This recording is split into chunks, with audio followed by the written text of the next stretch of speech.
नमस्कार मित्रों, आज हम आपको सुनाते महाभारत की कहानी। महाभारत की कहानी द्रौपदी का चीरहरण। महाभारत ऐसा महाकाव्य है जिसमें कई छोटी बड़ी शिक्षाप्रद घटनाओं का जिक्र है। द्रौपदी चीरहरण भी महाभारत की ऐसी ही घटना है। द्रौपदी पांचाल देश की राजकुमारी थी और उसका विवाह अर्जुन से हुआ था। अर्जुन ने द्रौपदी के स्वयंवर में मछली की आंख में निशाना साधकर उससे विवाह किया था। लेकिन माता कुंती के अनजाने में दिए एक आदेश से द्रौपदी पांडवों यानी पांचों भाइयों की पत्नी बन गई। एक बार की बात है जब पांचों भाइयों में सबसे बड़े युधिष्ठिर इंद्रप्रस्थ नगर पर राज कर रहे थे।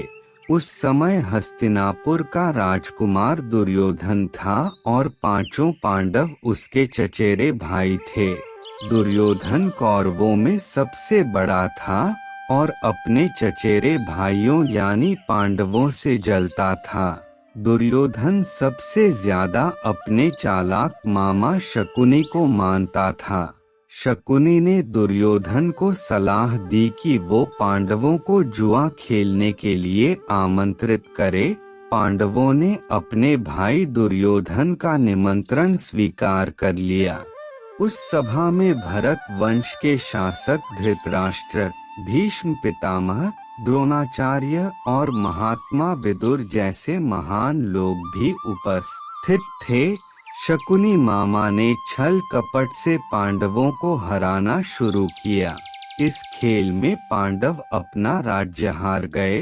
धर्मराज युधिष्ठिर ने स्वयं और अपने चारों भाइयों को भी दांव पर लगाया और हार गए। अंत में जब दांव पर लगाने के लिए उनके पास कुछ नहीं बचा तो उन्होंने अपनी पत्नी द्रौपदी को दांव पर लगा दिया। दुर्योधन तो जैसे इसी पल का इंतजार कर रहा था। शकुनी मामा की मदद से उसने जुए में द्रौपदी को भी जीत लिया।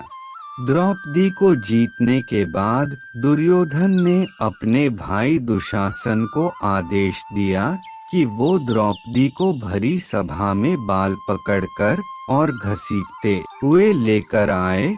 भाई से आज्ञा मिलते ही दुशासन द्रौपदी के कक्ष में गया और उसे सभा में चलने को कहा।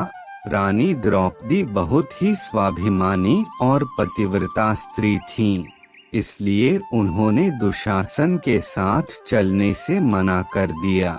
दुशासन ने गुस्से में आकर द्रौपदी के बाल पकड़ लिए और उसे खींचते हुए भरी सभा में लाकर खड़ा कर दिया। दुर्योधन ने दुशासन को आज्ञा दी कि वो द्रौपदी को भरी सभा में निर्वस्त्र कर दे। दुशासन ने जैसे ही द्रौपदी के वस्त्र को हाथ लगाया, द्रौपदी ने श्री कृष्ण को मदद के लिए पुकारा। श्री कृष्ण अपने भक्तों को कभी नाराज नहीं करते। कृष्ण ने जब द्रौपदी की करुण पुकार सुनी तो उन्होंने द्रौपदी की साड़ी को बढ़ाना शुरू कर दिया। दुशासन द्रौपदी का चीर खींचता रहा, लेकिन वो जितना खींचता वस्त्र उतना बढ़ता जाता। अंत में दुशासन थककर हार गया, किंतु द्रौपदी का वस्त्र हरण नहीं कर सका। ऐसा कहा जाता है महाभारत युद्ध के पीछे सबसे बड़ा कारण द्रौपदी चीरहरण ही था।